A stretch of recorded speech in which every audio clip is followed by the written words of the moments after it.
yang dikasih Tuhan, mari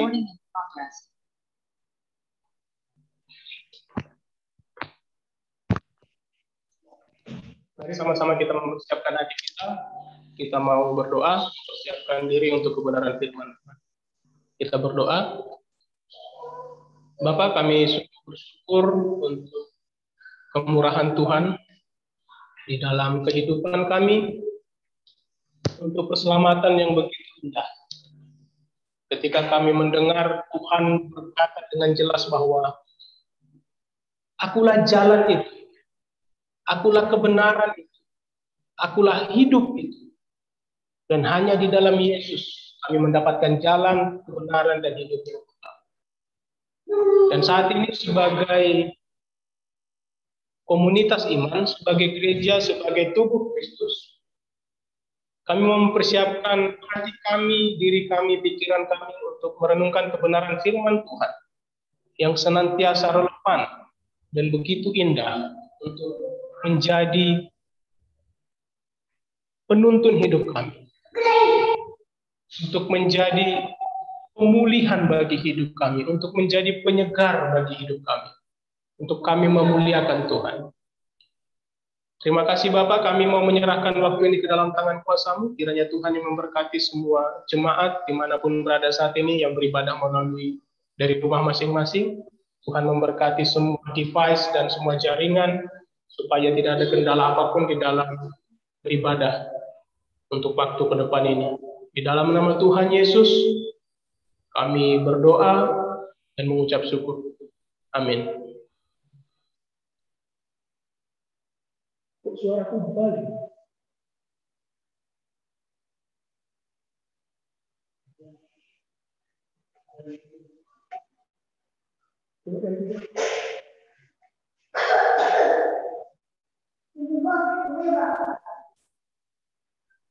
Sebentar ya Bapak Ibu. Oke.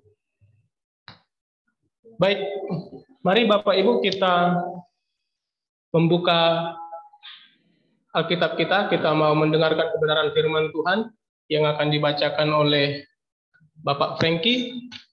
Kita membuka Alkitab kita di dalam Wahyu 3. Kitab Wahyu pasal yang ketiga ayat 14 sampai 22. Kita mempersiapkan hati untuk mendengarkan pembacaan firman Tuhan waktu saya berikan kepada Pak Franky. Beginilah firman Allah.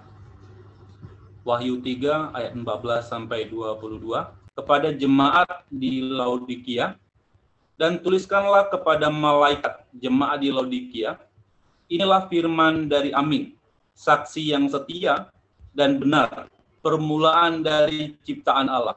Aku tahu segala pekerjaanmu, engkau tidak dingin dan tidak panas. Alangkah baiknya jika engkau dingin atau panas. Jadi karena engkau suam-suam kuku dan tidak dingin dan panas atau panas, aku akan memuntahkan engkau dari mulutku. Karena engkau berkata, aku kaya dan aku telah memperkayakan diriku dan aku tidak kekurangan apa-apa. Dan karena engkau tidak tahu bahwa engkau melarat dan malang, miskin, buta, dan telanjang, maka aku menasihatkan engkau supaya engkau membeli daripadaku emas yang telah dimurnikan dalam api, agar engkau menjadi kaya, dan juga pakaian putih, supaya engkau memakainya, agar jangan kelihatan ketelanjanganmu yang memalukan, dan lagi minyak untuk melumas matamu, supaya engkau dapat melihat. Barang siapa kukasihi, ia kutegur dan kuhajar. Sebab itu relakanlah hatimu dan bertobatlah. Lihat, aku berdiri di muka pintu dan mengetuk. Jikalau ada orang yang mendengar suaraku dan membukakan pintu, aku akan masuk mendapatkannya, dan aku makan bersama-sama dengan dia, dan ia bersama-sama dengan aku. Barang siapa menang, ia akan kududukan bersama-sama dengan aku di atas takhtaku, sebagaimana aku pun telah menang dan duduk bersama-sama dengan Bapakku di atas tahtanya. Siapa bertelinga, hendaklah ia mendengarkan apa yang dikatakan Roh kepada jemaat-jemaat. Terima kasih, demikianlah firman Allah. Puji Tuhan. Suatu kebenaran firman Tuhan yang luar biasa. Pada hari ini kita akan belajar dari kebenaran firman Tuhan ini, Bapak Ibu. Ada satu pembelajaran penting dari kebenaran firman Tuhan ini yang layak kita renungkan sebagai gereja yang berada di era modern, ya, yang berada di era modern. Saya share screen sebentar. Terima kasih Pak Franky untuk pembacaan firman Tuhan-Nya.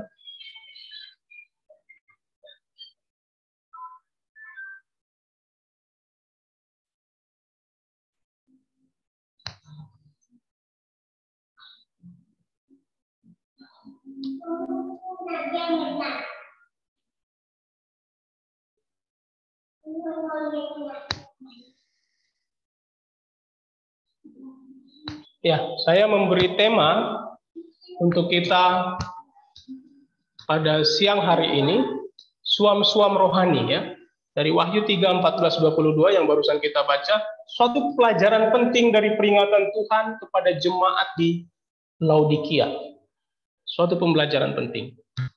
Kita mau lihat dulu latar belakang konteks jauh dari ayat yang barusan kita baca. Seperti yang kita tahu, ayat nats yang barusan kita baca ini berada di kitab Wahyu. Wahyu ini adalah satu kitab, salah satu bisa dikatakan kitab yang ada di Perjanjian Baru yang paling sulit untuk ditafsirkan. Ini adalah wahyu Tuhan Yesus kepada Yohanes, Rasul Yohanes di Pulau Patmos, ya. Dan dia menuliskan itu dalam bentuk apokaliptik atau nubuatan, menggunakan banyak simbol-simbol.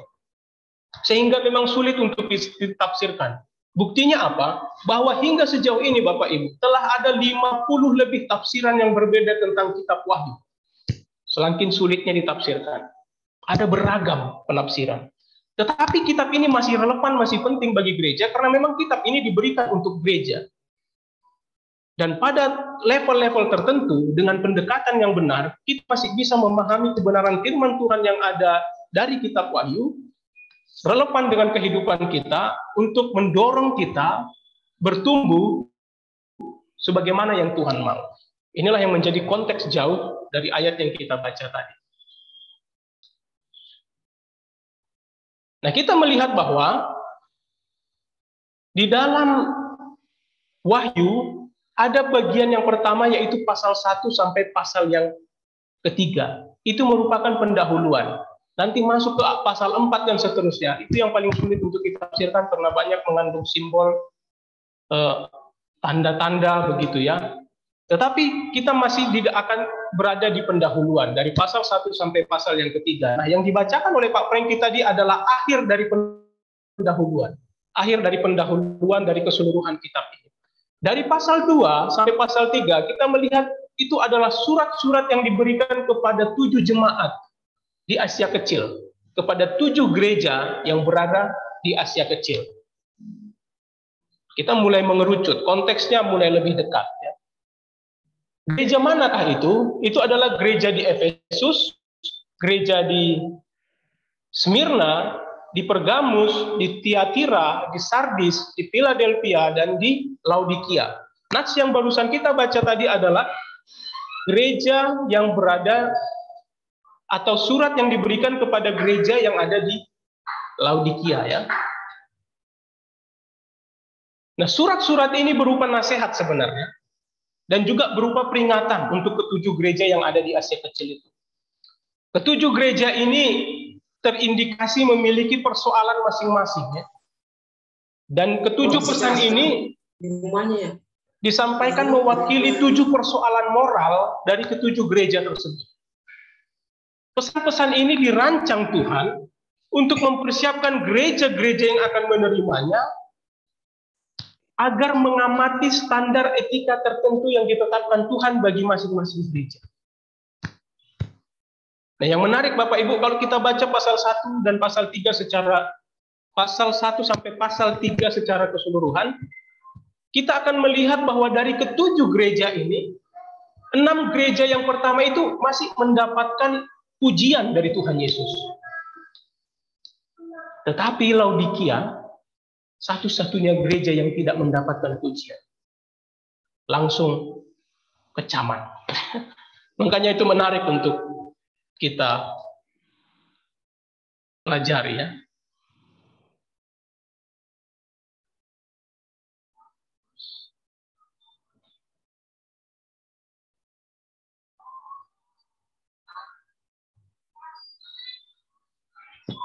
Kondisi rohani di masing-masing gereja ini bervariasi, Bapak. Kita melihat bahwa Efesus adalah gereja ortodoksi tanpa kasih. Ya. Kita melihat secara garis besar. Kemudian orang Kristen di Smyrna itu setia menghadapi penganiayaan dan kemartiran. Dan Tuhan Yesus bilang, tetaplah setia. Engkau akan menerima upahmu. Sementara gereja di Pergamus itu adalah gereja yang menerapkan toleransi tanpa pandang bulu. Jadi semua oke lah. Mau baik dan tidak baik oke. Orang Kristen Tiatira memiliki sifat kompromis dalam artian yang buruk. Kemudian orang Kristen Sardis merupakan orang-orang Kristen yang mengaku merasa puas diri karena kesetiaan mereka kepada Tuhan. Selanjutnya orang Kristen di Philadelphia menerima janji Kristus tentang pembebasan dari musuh-musuh mereka dan dari masa-masa pencobaan yang akan datang. Tuhan menguatkan mereka. Nah, sedangkan yang terakhir, kekristenan di Laodikia memiliki kekurangan karena puas diri pada kekayaan dan suam-suam secara rohani. Mereka ini orang-orang kaya, gereja yang kaya, di kota yang kaya. Bisa lihat di sini petanya ya. Jadi di Asia Kecil itu 7 gereja yang diberikan, ada Pergamum, Tiatira, Smyrna, Sardis, Efesus, Laodikia, Philadelphia. Ya. Laodikia itu di dekat Kolose.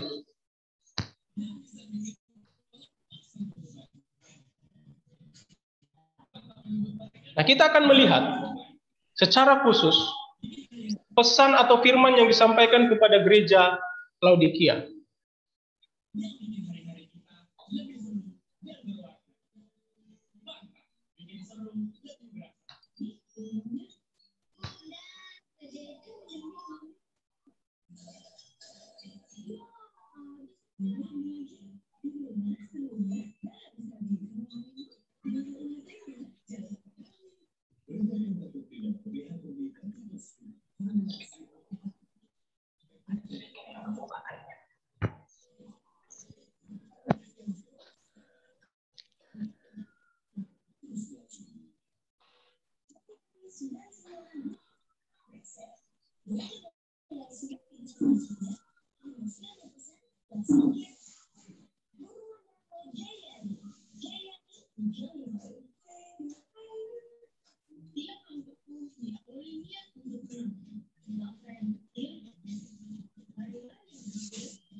Ya, Bapak Ibu, kita akan melanjutkan. Mohon untuk speaker yang terbuka di mute dulu ya, karena saya jadi tidak bisa konsentrasi.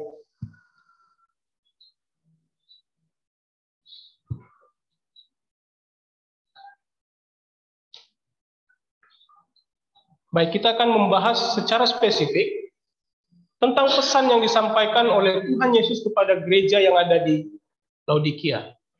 Di ayat 14 dikatakan, dan tuliskanlah kepada malaikat jemaat di Laodikia, inilah firman dari Amin, saksi yang setia dan benar, permulaan dari ciptaan Allah. Ini menarik ya, karena Allah yang setia di situ, itu juga muncul di dalam Yesaya 65 ayat 16. God of Truth di dalam bahasa Indonesia, di dalam bahasa Inggris versi King James. Tetapi di dalam bahasa aslinya, truth itu, kebenaran itu menggunakan kata amin, Bapak Ibu. Di dalam bahasa Ibrani itu amin. Jadi sebenarnya di Yesaya 65 ayat 16 itu dituliskan Elohim amin. God of Amen. Ini sangat relevan dengan apa yang dituliskan di dalam Wahyu 3 ayat 14 ini. Bahwa inilah firman dari Amin. Dari akhir. Tuhan Yesus berkata, akulah Alfa dan Omega. Yang awal dan yang akhir. Nah, Tuhan Yesus menitik beratkan dia di sini sebagai yang akhir. Akulah Amin. Aku Amin, aku yang akhir, memberikan pesan kepadamu gereja yang terakhir dari 7 gereja. Jadi Tuhan Yesus sedang bermain di sini ya, seperti bermain kata-kata. Aku yang terakhir memberikan pesan kepadamu gereja yang terakhir. Akulah saksi yang setia dan benar. Untuk melihat kontras bahwa Laodikia adalah saksi yang tidak setia dan benar. Kenapa? Karena Laodikia adalah satu-satunya gereja yang tidak mendapatkan pujian dari 7 gereja yang mendapatkan surat. Yesus menekankan bahwa dialah saksi yang setia dan benar. Dia yang terakhir dan dia saksi yang setia dan benar. Dan jemaat di Laodikia harusnya bisa berpikir bahwa mereka gereja yang terakhir yang mendapatkan surat, tetapi mereka bukan saksi yang setia dan benar. Harusnya itu sudah mereka pahami. Tuhan Yesus berkata bahwa dialah permulaan dari ciptaan Allah. Ketika Tuhan Yesus berkata demikian, Tuhan Yesus tidak bermaksud bahwa Tuhan Yesus adalah bagian dari ciptaan, tetapi Tuhan Yesus adalah bagian dari pencipta. Tuhan Yesus adalah agen dari Tritunggal yang turut berperan dalam penciptaan sejak awalnya. Tuhan Yesus sudah ada sejak awalnya, bahkan sejak sebelum segala ciptaan diciptakan. Itulah maksudnya permulaan dari ciptaan Allah. Di dalam 2 Korintus pasal 1 ayat yang ke-20 disebutkan, sebab Kristus adalah ya bagi semua janji Allah. Itulah sebabnya oleh Dia kita mengatakan amin untuk memuliakan Allah. Sangat jelas di sini apa maksudnya. Ketika Tuhan Yesus berkata, akulah amin. Tuhan Yesus ingin mengatakan bahwa Laodikia muliakanlah Allah.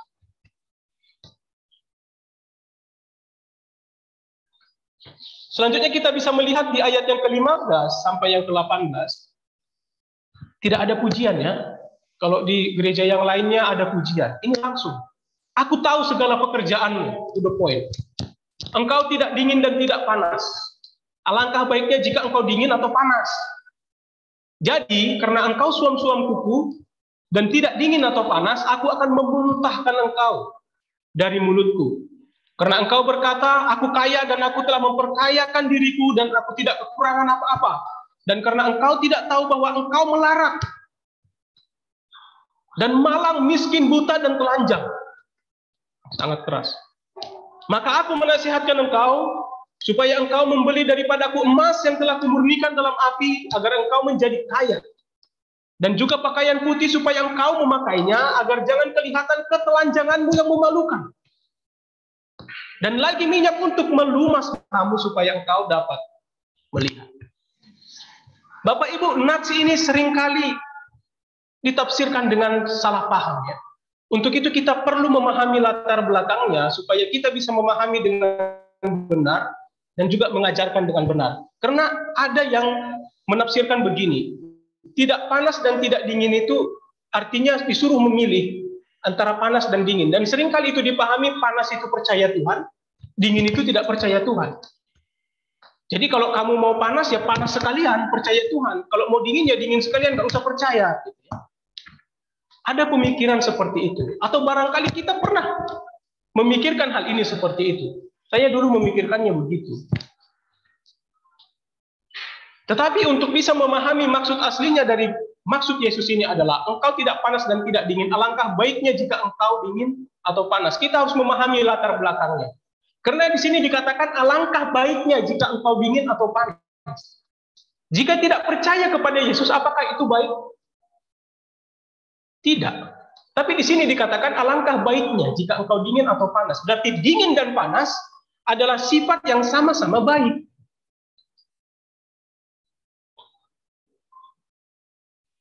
Lalu bagaimana kebaikan dari sifat dingin atau panas ini. Apa maksudnya? Kita akan memahaminya dari latar belakangnya, Bapak.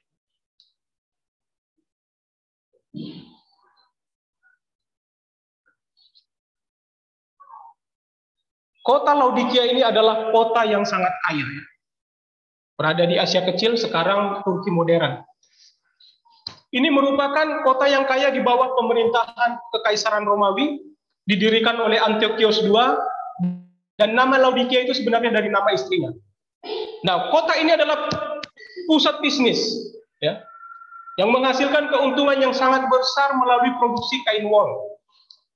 Dan juga pusat manufaktur pengobatan. Ada obat yang sangat terkenal yang dibuat di kota ini untuk pengobatan mata. Ini jalur perdagangan juga. Jalur langsung ke Kolose. Jalur perdagangan, kota yang sangat kaya. Nah, mayoritas orang percaya di Laodikia ini adalah latar belakang Yahudi yang bekerja sebagai bisnismen, pengusaha yang sukses. Jadi komunitas Yahudi sangat banyak di kota ini. Itulah alasannya kenapa kekristenan juga cepat berkembang di kota ini. Kalau saudara baca bahwa ada surat ke Efesus dan ada surat juga yang dikirimkan Paulus ke Laodikia. Tetapi itu tidak diizinkan Tuhan masuk ke dalam kanonisasi, ya. Karena kalau dari pembelajaran ini kita bisa paham lah mungkin kenapa nanti begitu tidak diizinkan Tuhan masuk ke dalam kanonisasi Alkitab. Laodikia artinya adalah keadilan rakyat, justice of the people, atau keadilan umat. Nah, yang menarik adalah meskipun kota ini makmur secara ekonomi, tetapi Kristus mengatakan bahwa orang-orang percaya yang ada di kota ini melarat. Padahal ini kota yang kaya. Melarat, malang, miskin, buta, dan telanjang. Saudara bisa lihat ini, gambar yang saya tampilkan ini adalah reruntuhan kota Laodikia yang ada di Turki sekarang. Kalau sekarang saja kita bisa membayangkan bagaimana megahnya kota ini dulu. Tetapi kelimpahan perekonomian kota ini akhirnya menjadi penyebab gereja yang ada di Laodikia ini menjadi tertidur secara rohani. Karena terlalu nyaman. Jadi orang-orang Kristen yang berlatar belakang Yahudi itu berkompromi dengan budaya pagan atau budaya asing yang ada di lingkungan mereka. Nah, lebih parahnya lagi, mereka merasa berpuas diri karena kaya.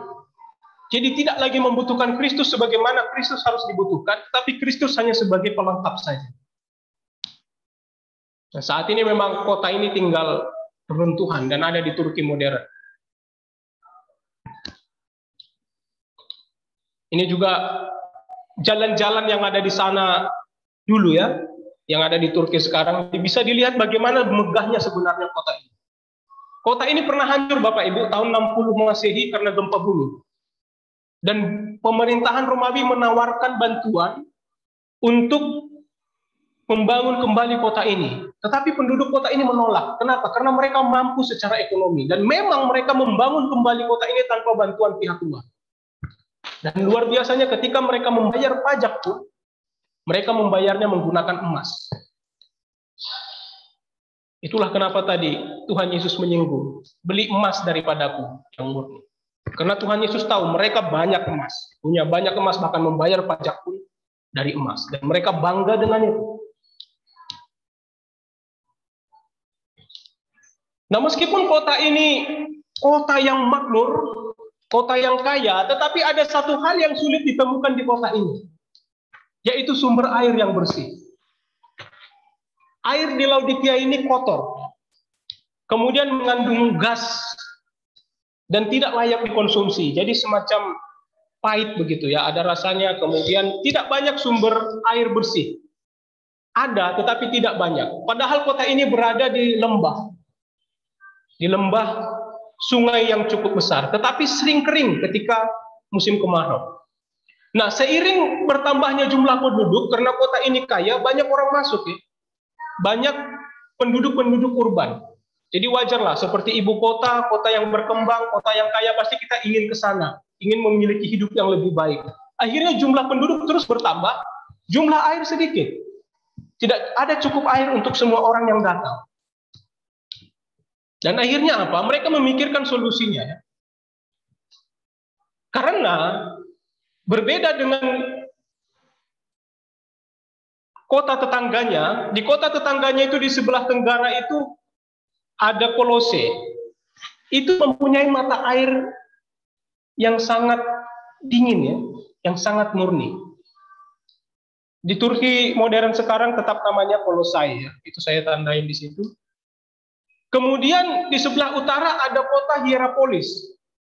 Nah, kota Hierapolis ini memiliki sumber mata air yang panas, yang mempunyai kandungan mineral yang baik untuk penyembuhan penyakit. Jadi pada masa itu, orang-orang banyak datang ke Hierapolis itu untuk penyembuhan. Mereka berendam di air panas yang ada di Hierapolis. Di Turki modern sekarang namanya Pamukkale. Sedangkan Laodikia, itu di Turki modern sekarang namanya Eskihisar. Inilah titik-titiknya. Nah, karena mereka, Laodikia ini sulit menemukan sumber air bersih, sementara di Hierapolis ada air dan di Kolose ada air, sehingga mereka memikirkan bagaimana caranya mendapatkan air dari kota tetangga ini.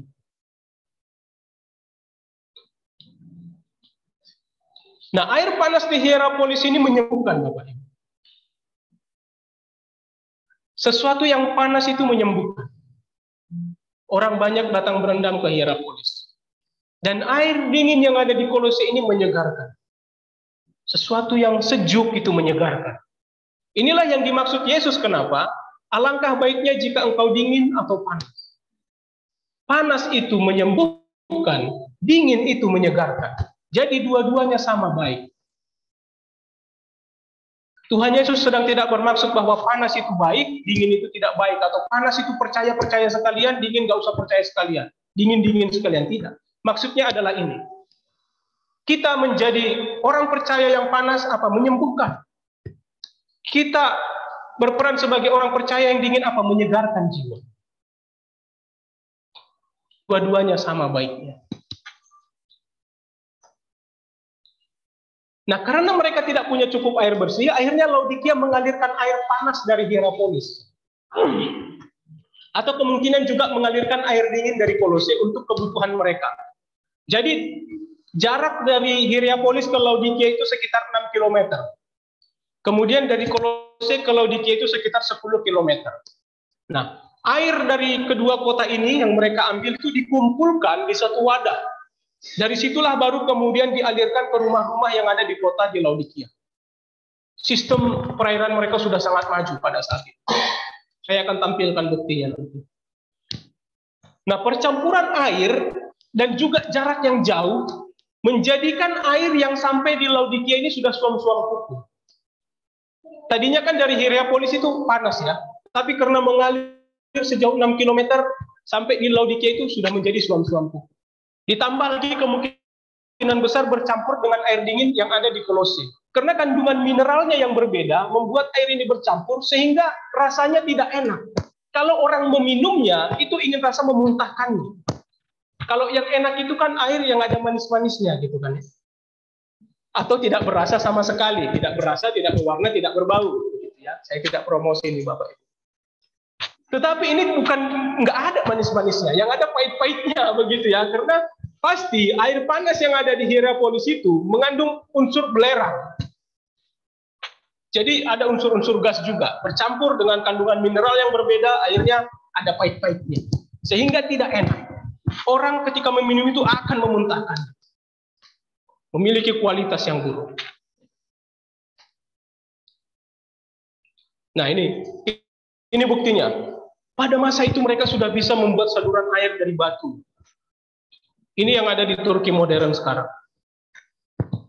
Mengalirkan dengan memanfaatkan kontur dari geografis ya, kontur secara geografis. Dari Hierapolis itu dataran tinggi, kemudian mereka buat saluran pipa sampai ke Laodikia menggunakan saluran batu.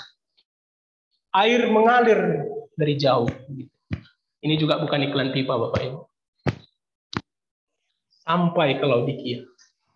Dari sumber airnya langsung. Murni, tapi sampai di Laodikia jadi bercampur-campur. Jadi nggak enak. Nah sebenarnya, metafora inilah yang kemudian dipakai oleh Tuhan untuk menyatakan realitas kondisi kerohanian jemaat yang ada di Laodikia.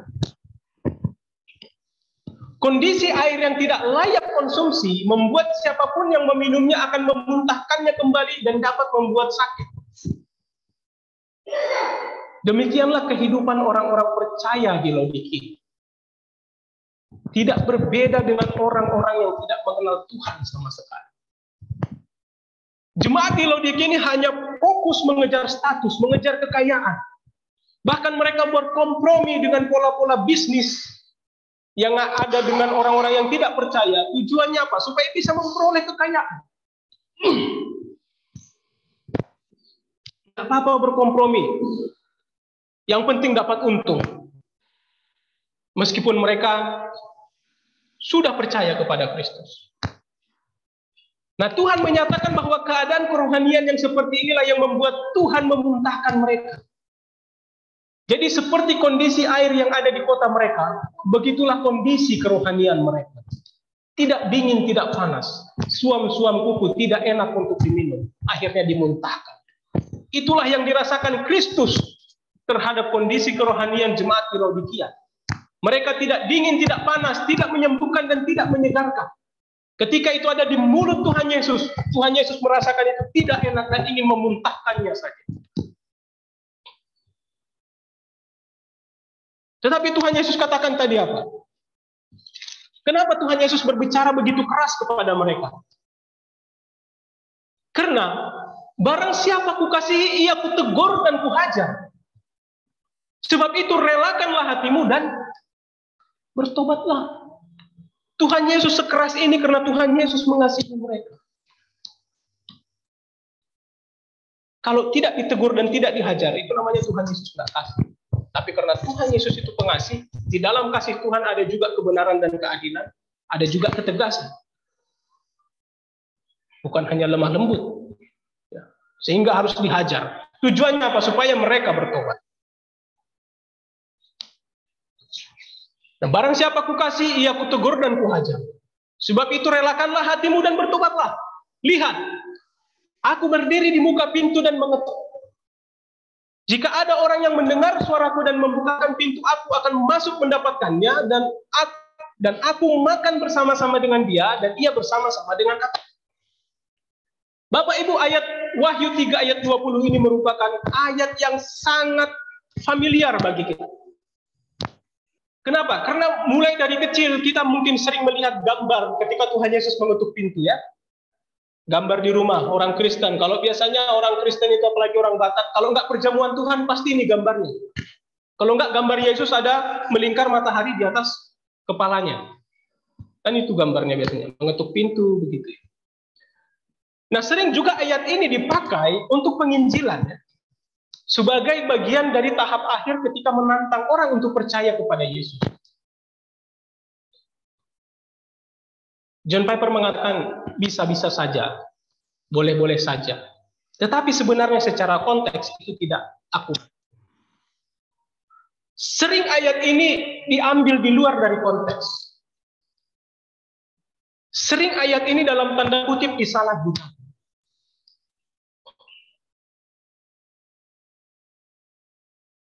Mengapa demikian? Karena kalau kita lihat konteksnya, kita akan paham apa maksud dari ayat ini. Nah, menurut John Stott, kondisi gereja di masa modern ini sangat mirip dengan gereja Laodikia. Kenapa? Gereja di masa modern ini, di abad modern ini, cenderung berpuas diri pada kekayaan. Gaya hidup yang hedonisme. Yesus hanya sebagai pelengkap. Dan keagamaan saja. Saya melihat ada meme itu ya di Facebook itu. Jadi orang Amerika, American Christianity, gitu. Dibuat gambar dari football yang di Amerika itu ya, stadion, kemudian dibuat gereja. Nah, ketika ada pertandingan football Amerika, itu stadion itu penuh, ratusan ribu orang berkumpul. Tetapi ketika ibadah di gereja hanya ada opung-opung dan beberapa orang yang duduk dan banyak bangku yang kosong. Itulah realitas. Dan saya pikir realitas itu tidak hanya terjadi di Amerika, tetapi secara global. khususnya di negara-negara makmur maupun negara berkembang, tetapi yang masih memiliki kehidupan yang nyaman. Ya, kita negara berkembang, tetapi lihat, kita masih nyaman hidupnya. Nah, seringkali gereja di abad modern ini berpuas diri pada kekayaan dan sangat relevan. Lihat, Laodikia adalah gereja yang paling akhir. Dan kalau kita pikir bahwa kita adalah gereja di zaman akhir, ya, jadi ada relevansinya. Nah, menurut John MacArthur, berhubungan dengan pintu yang diketuk tadi, pintu yang diketuk oleh Yesus bukan merujuk pada pintu hati seorang individu, sebagaimana yang umum dipahami selama ini, atau sebagaimana yang digunakan selama ini untuk penginjilan pribadi. Tetapi itu merujuk pada pintu gereja secara rohani. Gereja secara komunal, jemaat secara komunitas iman. Artinya, Kristus mengetuk dan ingin masuk ke dalam gerejanya.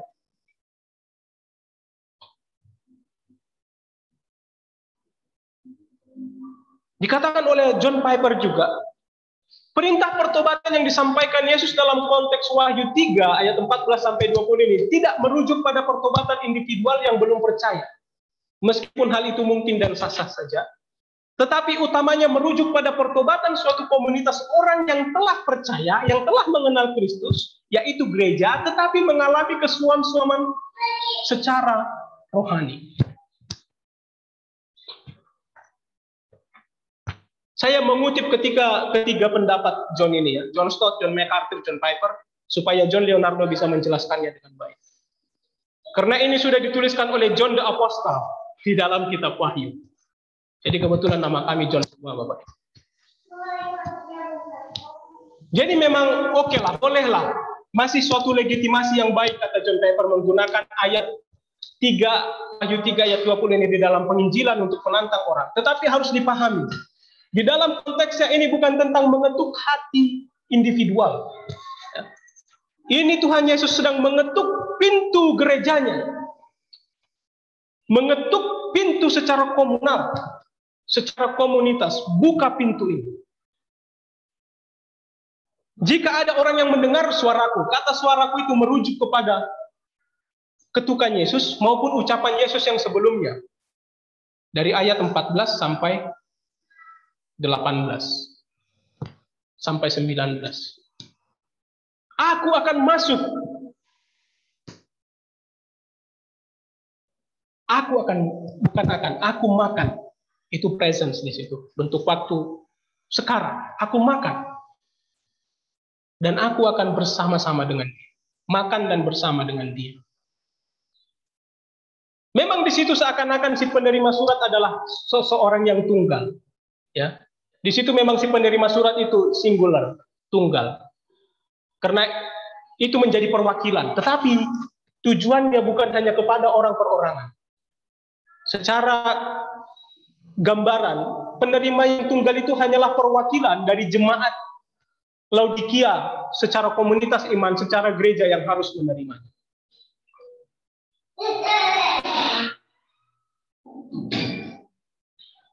Nah, makna teologis yang sebenarnya dari Wahyu 3:20 ini menekankan bahwa Kristus memerintahkan agar gerejanya bertobat.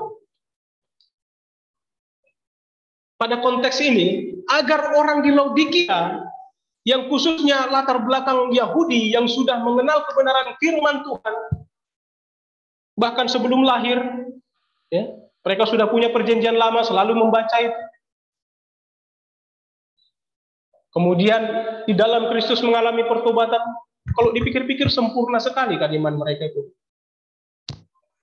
Tetapi mereka berpuas diri karena kekayaan. Dan Tuhan sedang katakan bertobat. Kekayaan mereka menyebabkan mereka suam-suam secara rohani. Mereka berpuas diri. Nah, implikasi penting dari makna teologis Wahyu 3:20 ini adalah bagi orang percaya atau gereja masa kini, agar gereja membuka pintu bagi Kristus dan bertobat. agar Kristus dapat masuk dan memiliki apa yang seharusnya menjadi miliknya, yaitu gerejanya yang kudus. Mari kita biarkan Kristus menjadi pemilik dari gereja,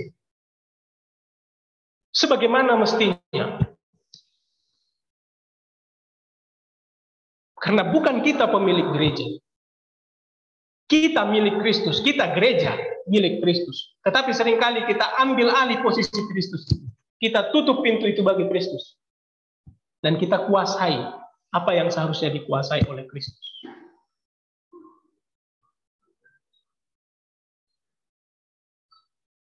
Saya tidak mengatakan bahwa gereja kita secara khusus, eklesia, benar-benar mirip seperti Laodikia. Karena kalau kita renungkan, ada juga hal-hal, ya dalam tanda kutip mungkin layaklah diberikan pujian oleh Tuhan. Tetapi sebagai gereja yang ada di masa modern ini, kita harus mengantisipasi hal ini. Jangan kita menjadi sama atau identik dengan gereja yang ada di Laodikia. Karena potensi itu ada. Dengan kenyamanan hidup kita. Dengan semua fasilitas yang ada. Saudara bayangkan bagaimana hidup di Afrika sana ya. Dengan kelaparan. Dengan kemiskinan. Makanan tidak ada. Lihat bagaimana kehidupan kita di sini. Coba bandingkan. Apakah dengan segala kenyamanan ini justru akan membuat kita suam-suam secara rohani? Atau justru sebaliknya? Kita menjadi panas untuk menyembuhkan orang lain? Memberitakan Injil kepada orang lain? Atau kita menjadi dingin untuk menyegarkan jiwa orang lain, menolong orang lain? Atau bahkan di dalam gereja kita itu bisa berfungsi keduanya. Menyembuhkan dan menyegarkan. Ini yang perlu kita renungkan. Dan kita antisipasi. Supaya persoalan di Laodikia yang tidak mendapatkan pujian dari Kristus, jangan menjadi persoalan kita.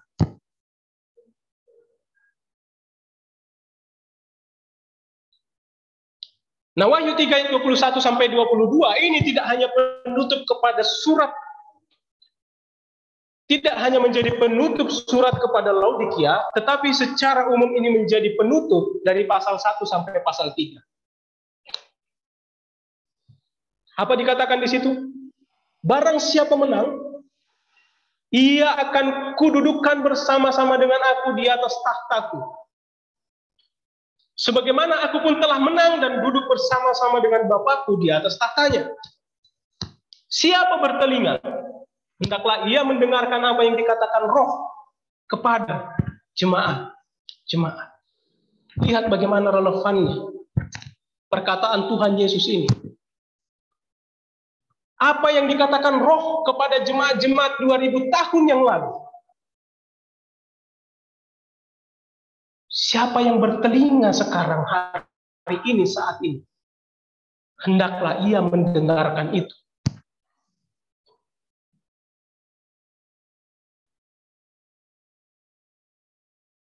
Ketujuh jemaat 2000 tahun yang lalu menerima pesan ini. Tapi karena kita gereja di masa modern ini dan kita pun bertelinga, hendaklah kita mendengarkan perkataan Roh. Inspirasi Roh Kudus ini yang dituliskan dengan inspirasi Roh Kudus melalui Rasul Yohanes. Khususnya peringatan yang diberikan kepada jemaat di Laodikia. Jangan sampai gereja kita menjadi gereja seperti di Laodikia. Beberapa aspek harus kita benahi, beberapa aspek harus kita pertahankan. Tujuannya apa? Bukan untuk mendapatkan pujian dari manusia, tetapi yang lebih penting apa? Setidaknya kita mendapatkan pujian dari Tuhan Yesus. Itu yang lebih penting. Memang gereja tidak ada yang sempurna. Sampai kita bertemu Tuhan Yesus nanti baru sempurna. Tetapi lihat 6 gereja yang pertama, Di dalam ketidaksempurnaan, mereka masih mendapatkan pujian. Pada aspek tertentu Tuhan bilang memang bertobat, tetapi masih ada pujian. Hal inilah yang harus kita benahi. Pada aspek tertentu kita harus berbenah. Kita harus mengharapkan pujian dari Tuhan Yesus. Kita harus mengejar pujian dari Tuhan Yesus. Pada aspek tertentu apa yang sudah dipuji Tuhan, biarlah itu kita pertahankan. Sebagai gereja. Sebagai gereja, eklesia jangan menjadi gereja yang suam-suam secara rohani. Bagaimanapun keadaannya, sesulit apapun keadaan. Dan memang itu harus dimulai dari individu kita juga. Sebagai bagian dari gereja, untuk kita secara individu tidak boleh suam-suam secara rohani. Karena kesuam-suaman secara rohani secara individu akan berdampak kepada komunitas. Kesuam-suaman rohani secara komunitas akan mempengaruhi kesuam-suaman rohani secara individu. Jadi ini seperti mutualisme, hubungan timbal balik, tapi dalam pengertian yang tidak benar. Bagaimana kalau kita lakukan ini dalam pengertian yang benar? Semangat, kepanasan atau kedinginan secara rohani yang menyembuhkan atau yang menyegarkan itu ada di dalam setiap individu, dan itu akan mempengaruhi kepanasan dan kedinginan secara rohani yang menyembuhkan dan menyegarkan secara komunitas. Sebagai gereja, sebagai tubuh Kristus, dan kepanasan, kedinginan yang menyembuhkan dan menyegarkan secara komunitas akan berdampak kepada pribadi-pribadi yang ada di tubuh Kristus ini. Karena kita adalah bagian dari tubuh. Itu yang kita harapkan. Itulah mutualisme dalam pengertian yang benar dan baik. Tuhan Yesus akan bilang, good job, well done, my boy. Let's come in. Let's have a dine with me. I will be with you. I will with you. Yeah.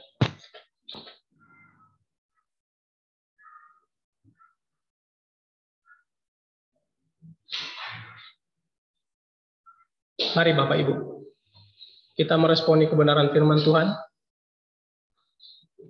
Saya mengundang WL untuk mempersiapkan lagu sambil merenungkan kebenaran firman ini.